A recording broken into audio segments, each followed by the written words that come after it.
ले जाओ इसको, और जब तक ये मर ना जाए तब तक मेरे को खबर मत सुनाना इसकी।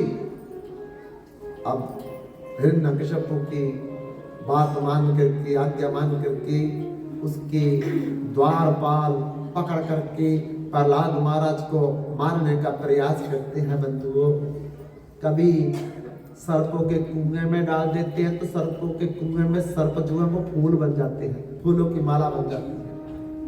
कभी चोटी से गिरा देते हैं तो भगवान उनको अपनी गोद में उसी समय ले लेते हैं। कभी पत्थर बांध करके समुद्र में डुबो देते हैं तो भगवान उसमें कछुआ बन करके उसको संभाल लेते हैं। इसी प्रकार से तरह तरह से जातना दे करके मारने का प्रयास करने लगे हिरण्यकशिपु के सैनिक, लेकिन हर प्रयास में वो विफल हो जाते हैं। लेकिन आखिरी में हिरण्यकशिपु परेशान हो गए कि इस प्रहलाद का वध कैसे किया जाए। तो रात को एक दिन 2:30 बजे जाग रहे थे तो हिरण्यकशिपु की बहन, जिसका नाम था सिंगिका, प्रहलाद की बुआ, कहने लगी कि भैया क्या बात है, रात को बड़े चिंतित दिखाई देती हो। हिरण्यकशिपु ने कहा, चिंता का कारण तो मेरा पुत्र प्रहलाद है, जब तक वो जीवित है तब तक मेरी चिंता खत्म नहीं हो सकती। क्या चाहते हो? प्रहलाद को मारना, पर हर प्रयास हम विफल हो जाते हैं। सिंगिका ने कहा, भैया चिंता मत छोड़ो, उसको मारने का काम मेरे को सौंप दो। कैसे मारोगे तुम बताओ जरा? सिंगिका ने कहा, एक चंदन की चिता बनाओ, उसमें एक आसन लगाओ, उस आसन पे मेरे को बिठाओ, मेरी गोद में प्रहलाद को बिठाओ और नीचे आग लगाओ। जब आग लगेगी चिता जलने लगेगी और मैं ब्रह्मा के द्वारा दिया हुआ एक कंबल लेकर के बैठूंगी। वो कंबल लेकर के जब बैठती हूँ तो आग मुझे नहीं जलाती है, प्रहलाद जल जाएगा, मैं बच जाऊंगी, आपका काम बन जाएगा। हिरण्यकशिपु बड़ा प्रसन्न हुआ। चंदन की लकड़ियां लेकर के बड़ी भारी चिता तैयार की गई, उसमें एक आसन लगाया गया। आसन में होलिका सिंगिका को बिठाया गया और सिंगिका की गोद में प्रहलाद को चढ़ाया गया और नीचे हजारों टन देसी घी डाल करके, सामग्री डाल करके चिता को आग लगा दी गई। बंधुओं, सिंगिका तो अपने वरदान की ताकत पर बैठी है, लेकिन प्रहलाद अपने भगवान की ताकत पर बैठा है। क्या हुआ? आग की लपटें जैसे निकलने लगी जोर जोर से ऊपर को, उसी लपटों के प्रभाव से सिंगिका के शरीर पर जो कंबल ओढ़ा था वो उड़ गया। कंबल उड़ गया जो बचाने वाला था, और जब उसके शरीर को आग पकड़ने लगी तो वो कंबल प्रहलाद पर गिर गया। अब जिस पर कंबल गिरा वो बच गया और जिससे कंबल उड़ा वो जल करके राख हो गई। देखते देखते ही सिंगिका जो है वो भस्म में बदल गई और प्रहलाद उस भस्म में ढक गया। सभी चिंतित थे, मां चिंतित थी, मित्र चिंतित थे, प्रहलाद भी जल गया, प्रहलाद भी जल गया। लेकिन जैसे ही उसके अंदर से प्रहलाद निकलता है तो हर्षोल्लास के साथ सब होली खेलने लगते हैं कि प्रहलाद जो है वो हमारा जिंदा रहा, हमारा मित्र बच गया। बंधुओं, राखे हरि तो मारे कौन, मारे हरि तो राखे कौन। जिसके सर पर तू साइयां सो दुख कैसा पाए, जिसने तारे गगन में उतने बैरी हुए, जा पर कृपा राम की बान न बांका। भगवान का आश्रय लेने वाला कभी धोखे में नहीं रहता है और बड़े बड़े वरदान लेकर के भी धोखे में पड़ जाता है। बंधुओं, प्रहलाद बच गया और सिंगिका चिता में जल करके राख हो गई। तब हिरण्यकशिपु को एक तो सिंगिका के मरने का दुख, दूसरा प्रहलाद के जीवित रहने का दुख। कलाई पकड़ करके अपने महल में प्रहलाद को ले आया और ला करके बोलने लगा, हे प्रहलाद, तुमको कौन बचाता है? प्रहलाद ने कहा जो सबको बचाता है पिताजी, क्या नाम है उसका? प्रहलाद ने कहा भगवान। कहाँ रहता है? पिताजी ये मत कहो कि कहाँ रहता है, जर्रे जर्रे में जाकी भगवान की किसी सूझ वाली आंख ने पहचान ली। सब गोविंद बिन गोविंद के कोई ना रे, सब में मेरा साईं बसता है, बिन साईं के कोई ना रे। बंधु हरि व्यापक सर्वत्र समाना, प्रेम से प्रकट होई न जाना। सब जगह भगवान है, लेकिन जब तक हमारे नेत्र नहीं खुलेंगे सत्संग सुरमा के द्वारा, तब तक भगवान हमें हर जगह दिखाई नहीं देंगे। और हिरण्यकश्यपु ने कहा कि तुझे मौत से डर नहीं लगता? प्रहलाद ने कहा जब मौत आनी है तो उसमें कोई नहीं बचा सकेगा, क्योंकि मारने वाला है भगवान, बचाने वाला है भगवान। मारने वाला है भगवान, बचाने वाला है भगवान। मारने वाला है भगवान, बचाने वाला है भगवान। मारने वाला है भगवान, बचाने वाला है भगवान।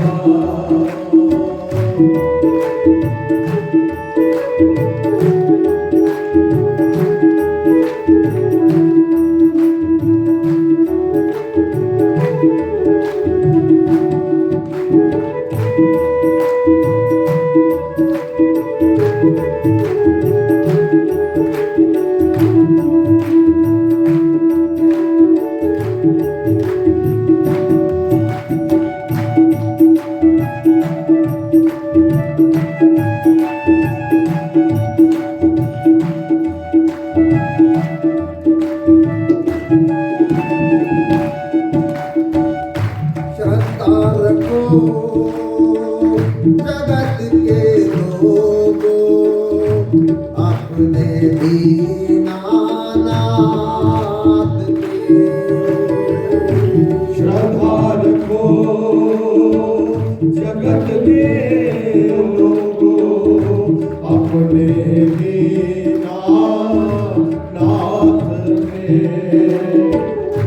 लाभ हानि जीवन मरना सब कुछ उसके हाथ में।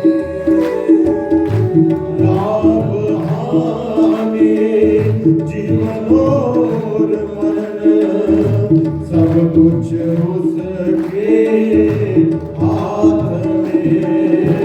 हाल न मांगा होता इसका, हाल न मांगा होता उसका, हाल न मांगा होता इसका, हाल न मांगा होता उसका।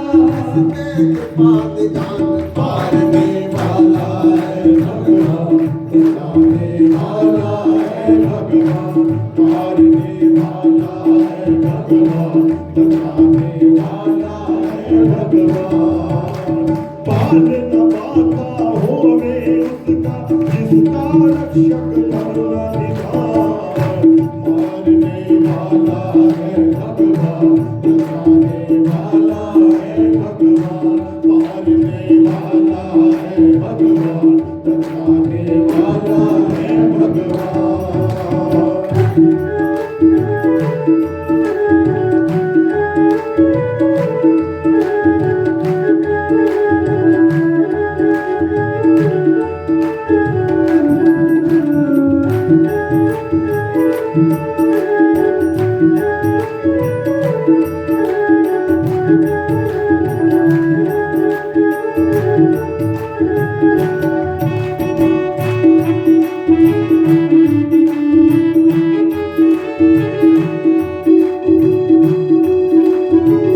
छोड़ो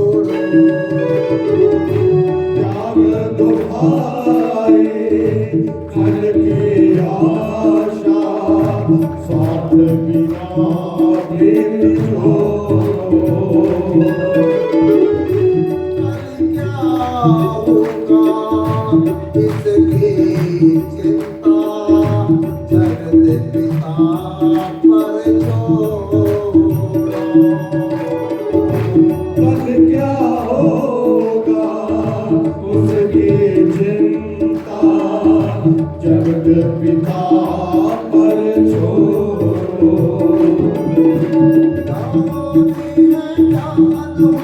क्या होनी है ज्ञान होनी क्या होनी है ज्ञान होनी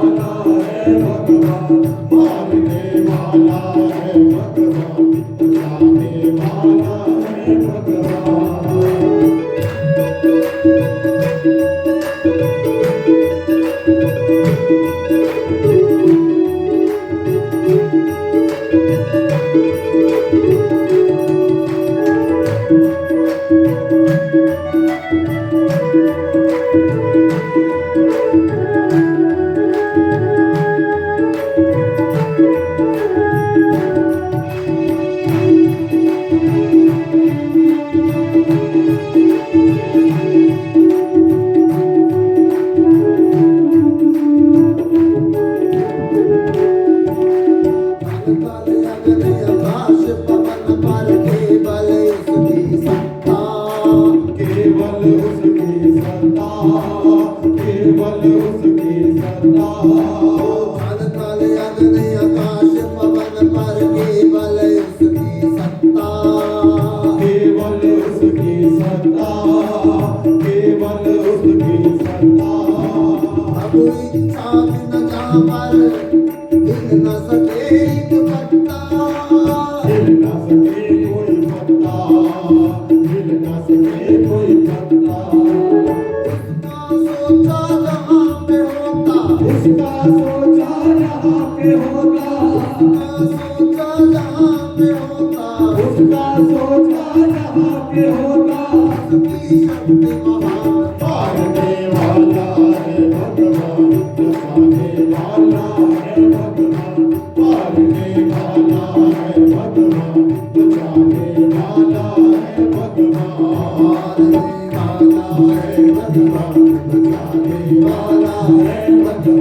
मारने वाला है भगवान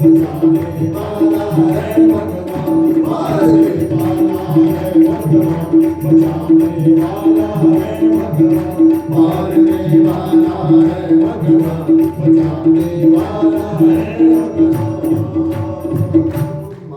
वाला है भगवान बचाने वाला है भगवान राम की न चाही सो कोई करे अन्यथा अस नहीं कोई जो इच्छा नंदलाल की बात बनेगी सो की हम लाख कोशिश करें अपने आप को बचाने का लेकिन बंधुओं जब जाने का समय आएगा तो काल हमको घेर लेगा छोड़ेगा नहीं और जब हमारा समय नहीं आया है तो जहाज से गिर करके भी लोग बच जाते। हम बॉम्बे में थे और 17वीं मंजिल पर रह रहे थे। बच्चे भी हमारे वहां खेल रहे थे। बंधु एक बच्चे को धक्का दिया, हमारे देखते देखते 17वीं मंजिल से बच्चा गिर गया।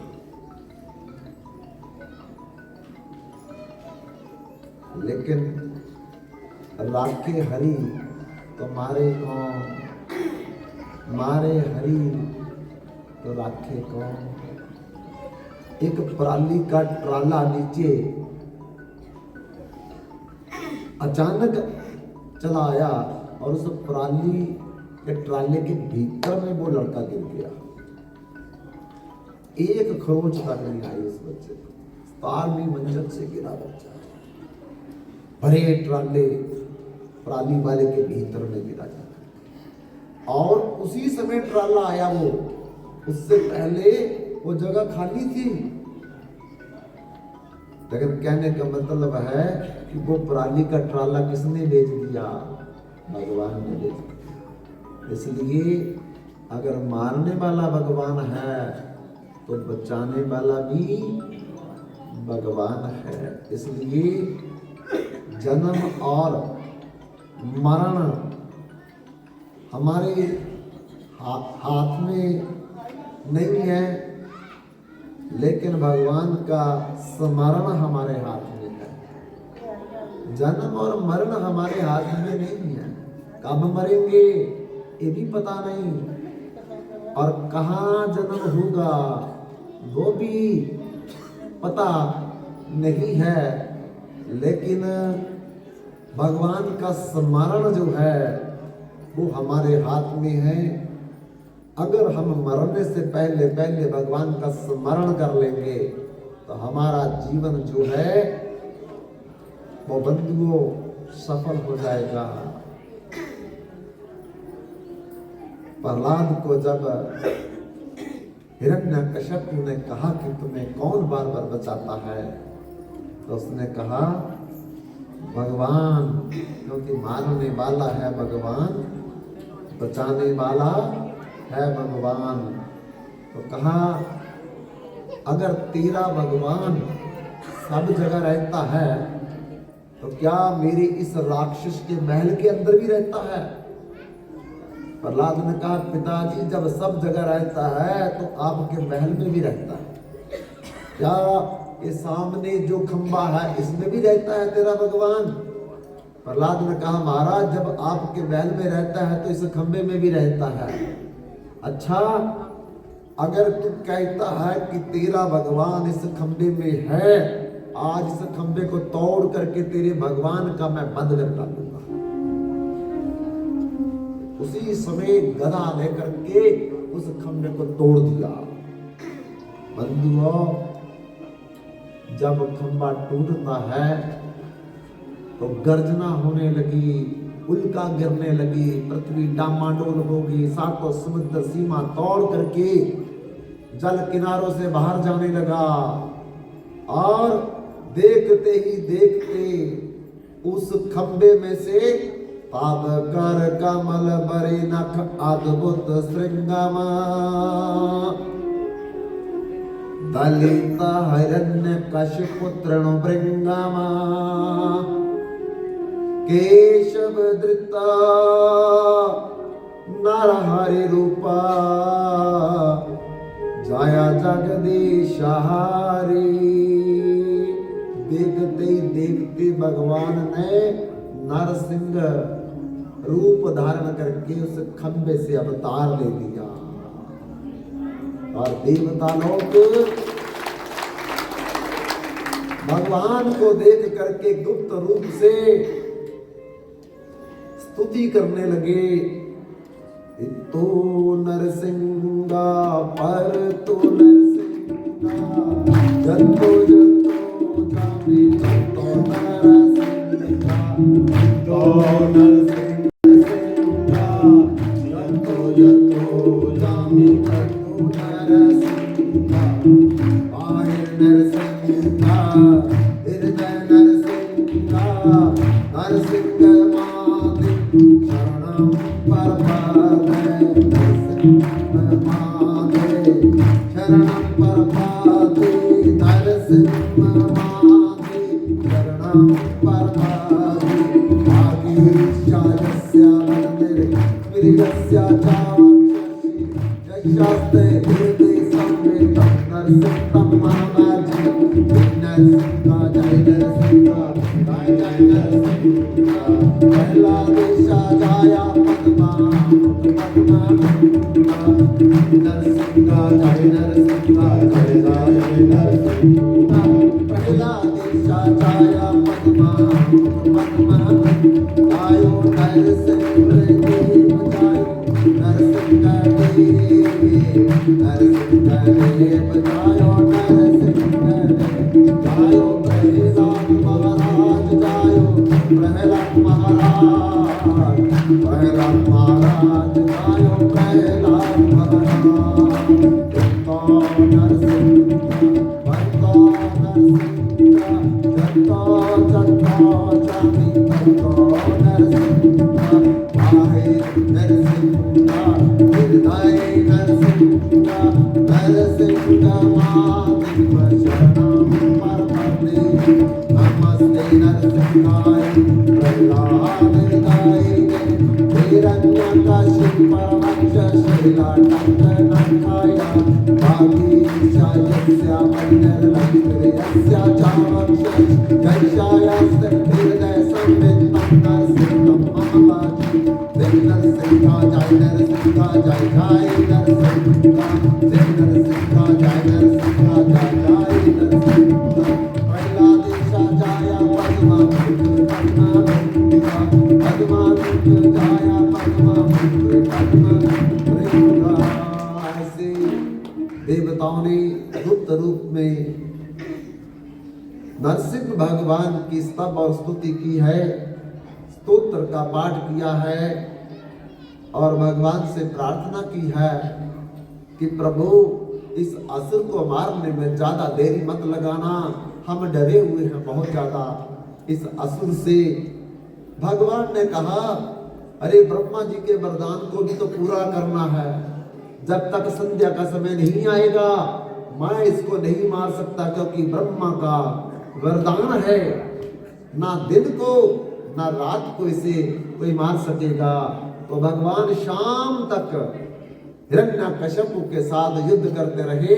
जैसे संध्या का समय आया भगवान ने हिरण्यकशिपु को उठा लिया और उठा करके महल की दहलीज में लेकर के गोदी में लेटा लिया और कहा हिरण्यकशिपु अब मैं तुम्हें मारने जा रहा हूं, कुछ मांगना चाहते हो तो मेरे से मांग लो।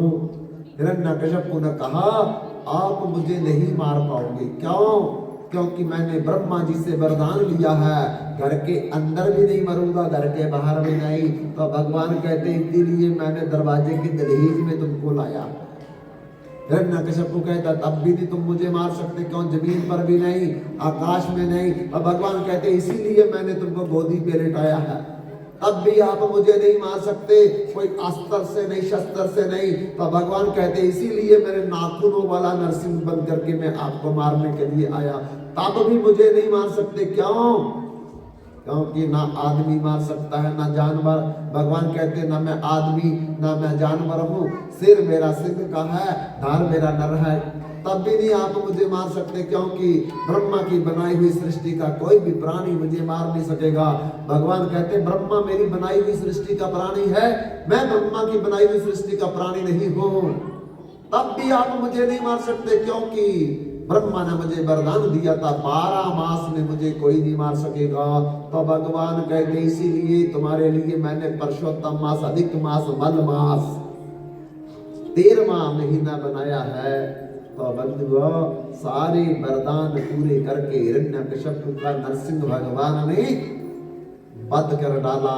कहने का मतलब है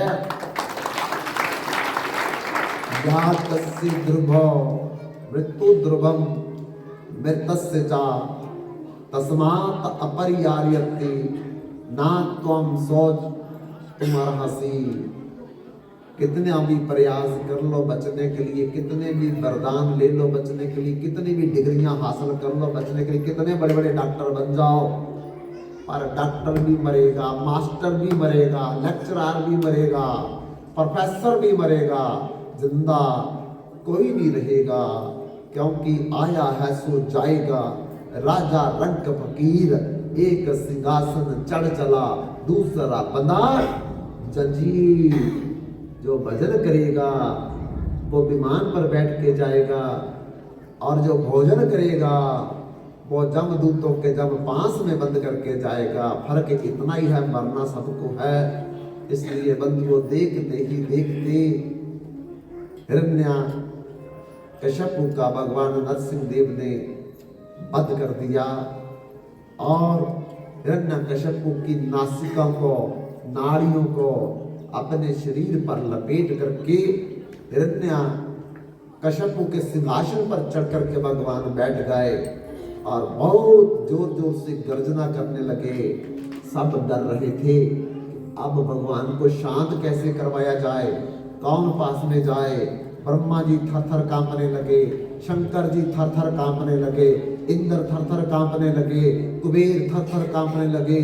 कोई भी ना जाए भगवान के पास, ऐसा भयंकर रूप तो भगवान का कभी पहले किसी ने देखा नहीं। तो लक्ष्मी के पास जाकर के बोलने लगे सब देवी देवता, देवी तुम्हारे तो पति हैं, तुम तो जाकर के उनको शांत करो। लक्ष्मी कहती ऐसे पति तो मैंने जिंदगी में पहले कभी नहीं देखे जो इनका रूप मैं अभी देख रहा हूँ, इसलिए मैं भी इनके पास नहीं जा पाऊंगी। तो फिर क्या करे? लक्ष्मी ने कहा जिसके लिए भगवान ने अवतार लिया है उसी को उनके पास भेजो और उसी के कारण ही भगवान शांत होंगे। तब प्रहलाद 5 साल के बालक को सब देवी देवताओं ने, लक्ष्मी ने, ब्रह्मा, शंकर और विष्णु ने आगे करके भगवान के पास भेजा और प्रहलाद को देखते ही भगवान शांत हो गए। जैसे जिस दांतों से शेरनी अरे हिरण को टुकड़े टुकड़े कर देती है, उसी दांतों से वो अपने बच्चे को बचा भी लेती है। जिस दांतों से, जिस मुख से बिल्ली चूहे के टुकड़े टुकड़े कर देती है, उसी मुख से बिल्ली अपने बच्चे को बचा भी लेती है।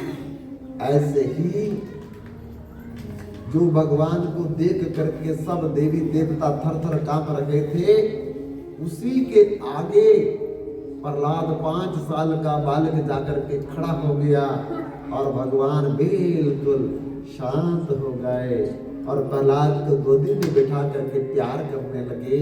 प्रहलाद, मेरे आने में बड़ा विलंब हो गया और आपके पिता ने आपको बड़ा भारी कष्ट दिया, मेरे पर नाराज मत होना, मैं तेरे पर बड़ा प्रसन्न हूँ, वरदान मांगो। प्रहलाद ने कहा प्रभु आपका दर्शन हो गया, इससे बढ़कर के और दुनिया में दूसरा वरदान कौन हो सकता है? भगवान ने कहा नहीं प्रहलाद, मैं तेरे लिए अवतार लिया, कुछ दे करके जाऊंगा। अगर मैं कुछ दे करके नहीं गया तो लोग सोचेंगे कि देखो भगवान आए भी प्रहलाद के कारण पर दिया, कुछ नहीं प्रहलाद को। तो प्रहलाद ने कहा अगर भगवान आप कुछ देना चाहते हो तो मेरे पिता ने आपके प्रति बड़े अपराध किए थे, उनकी दुर्गति ना हो, वो नरक में ना जाए, उनकी सदगति हो जाए। तो भगवान कहने लगे प्रहलाद, जिसके घर में तेरे जैसा परम भागवत, परम भक्त पैदा होता है, उनके तो 21 कुल तर करके मेरे धाम में चले आते हैं।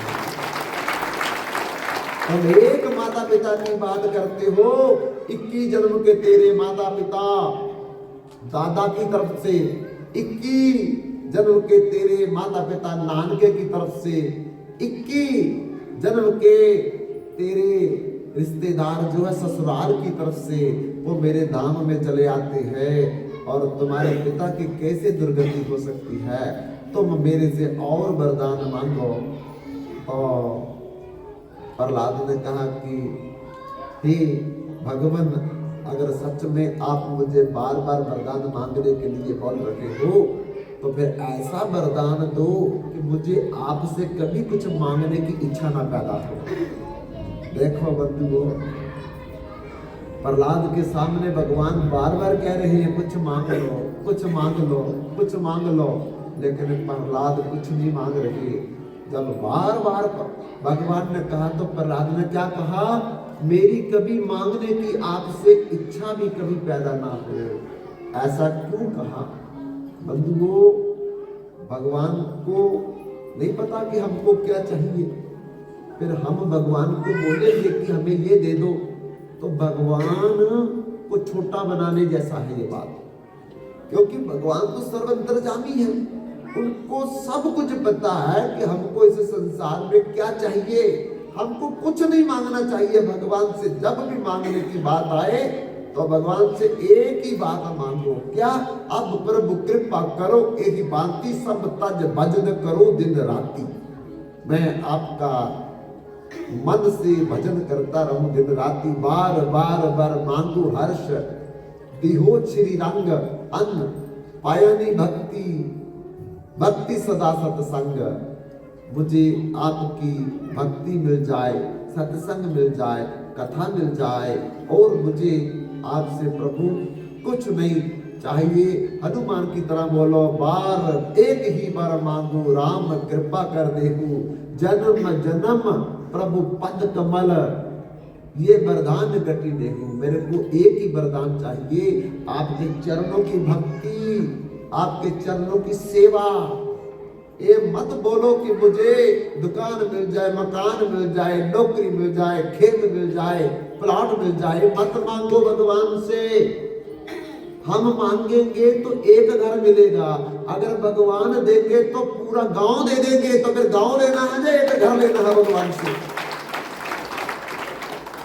बिन मांगे मोती मिले, मांग मिले ना भीख। अरे भगवान सारे ब्रह्मांडों को दे सकता है, तो एक घर मांग करके क्या करोगे? ये नहीं मांगना है, बड़ा कम धोखे में रह जाएंगे, घाटे में रह जाएंगे। भगवान ज्यादा देने वाले, हम कम मांग लेंगे, क्या फायदा है? इसलिए भगवान को बोलो अपनी भक्ति दो, बाकी जो देना है वो आपकी मर्जी। तो भगवान ने देखो प्रहलाद को ना मांगने पर भी क्या कहा, तुम 30 करोड़ वर्ष तक राज करोगे। 30 करोड़ वर्ष तक। अरे सरकारें 5 साल में बदल जाती है, लेकिन प्रहलाद को बोला तुम 30 करोड़ वर्ष तक राज करोगे पृथ्वी पर। 30 करोड़ वर्ष तक प्रहलाद ने राज किया। तुम्हारे 2 विवाह कराऊंगा मैं। हम एक विवाह के लिए दुखी रहते हैं, भगवान कहते तुम्हारे 2 विवाह कराऊंगा मैं। देखो भगवान जब प्रसन्न होते हैं तो फिर एक नहीं 2-2 विवाह करवाते हैं। 5 साल की सरकार नहीं देते, 30 करोड़ साल की सरकार देते हैं। और प्रहलाद द्वारा ने इतना लंबा राज्य किया है। इसलिए अगर प्रहलाद मांग लेते कि मेरा शादी हो जाए तो फिर एक ही विवाह होना था, मुझे घर मिल जाए तो एक ही महल मिलना था। लेकिन भगवान से नहीं मांगा, तो भगवान ने इतनी लंबी अवधि वाला पूरी पृथ्वी का चक्रवर्ती सम्राट बना करके 30 करोड़ वर्ष के लिए राजा बना दिया। बंधुओं, इसलिए बार बार हम कहते हैं, अर्थ न धर्म न काम रुचि, चाहो न पद निर्वाण, जन्म जन्म रति राम चरण, ये वरदानो नया। हे प्रभु, मुझे आपसे धर्म नहीं, अर्थ नहीं, काम नहीं, मोक्ष नहीं चाहिए, मुझे तो चाहिए आपकी भक्ति। बस भक्ति मांग ली तो भगवान को ठग लिया। भगवान को ठगने का तरीका भगवान की भक्ति मांग लो। क्यों? क्योंकि फिर भगवान को नौकर बनना पड़ेगा हमारा। और जब भगवान नौकर बन जाएंगे, भगवान सारथी अर्जुन की तरह बन जाएंगे, तो फिर महाभारत का युद्ध हमारे पक्ष में होगा। जत्र जोगेश्वरा कृष्ण जत्र पार्थो धनुधरा तत्र श्री विजय भूति ध्रुवा नीतर मतेरे मामा। संजय ने बोल दिया धृतराष्ट्र को, जिस तरफ भगवान रहेंगे और जिस तरफ अर्जुन रहेंगे, उस तरफ लक्ष्मी रहेगी, दान रहेगा, यश रहेगा, विजय रहेगी। इसलिए धृतराष्ट्र, तुमको खुश नहीं होना चाहिए। सेना जितनी मर्जी बड़ी है आपकी, लेकिन जीतेंगे तो पांडव, क्योंकि उनकी तरफ भगवान बैठे हुए हैं। इसलिए बंधुओं, कभी भी मांगने का मौका आवे, मंदिर में जाकर के भगवान के सामने हाथ जोड़ करके, तो यही बात करो, अब प्रभु कृपा करो, यही बांती सब सच भजन करूं दिन राती। मैं आपका भजन करूं मन से, बाकी मेरा परिवार, मेरा कारोबार, मेरा संसार, मेरा व्यापार, मेरा धर्मदार आप देखो, मैंने नहीं देखना। तो भगवान कहते मैं नौकर बन करके सारा कार्य मैं आपका देखता रहूंगा। इसलिए बंधुओं, प्रहलाद ने ना मांग करके बड़ी बुद्धिमता की और 30 करोड़ तक भगवान ने राज्य दिया इस पृथ्वी पर, 2 विवाह करवाए और आखिरी में भगवान विमान लेकर के पूरे परिवार प्रहलाद को लेकर के भगवान के धाम में चले गए और हमेशा हमेशा के लिए उनको अपना पार्षद बना लिया। ऐसे ही सुनीति माता अब अपने पुत्र को यही प्रहलाद की कथा सुना का ज्ञान दे रही है कि पुत्र, जैसे प्रहलाद ने भगवान से भजन करके प्रसन्न करके 30 करोड़ वर्ष तक राज किया और फिर हमेशा हमेशा पार्षद बन गए, आप भी इसी प्रकार उस परम पिता परमेश्वर का निर्जन में जाकर के भजन करोगे तो भगवान प्रसन्न होकर के एक क्या आपके पिता का 5 साल का, 10 साल का, 15 साल का राज हमेशा हमेशा के लिए तुमको उस सिंहासन का उत्तराधिकारी बना देंगे। तो बंधुओं, किस प्रकार माता सुनीति के ज्ञान से ध्रुव 5 साल का बालक निर्जन में जाकर के भगवान को प्रसन्न करता है, तथा कल शुरू करेंगे। अभी मैं आदरणीय श्रीमान पंकज शर्मा जी से अनुरोध करता हूँ कि मंच पर आकर के आगे की कार्रवाई को प्रारंभ करें। आदरणीय श्रीमान पंकज शर्मा जी।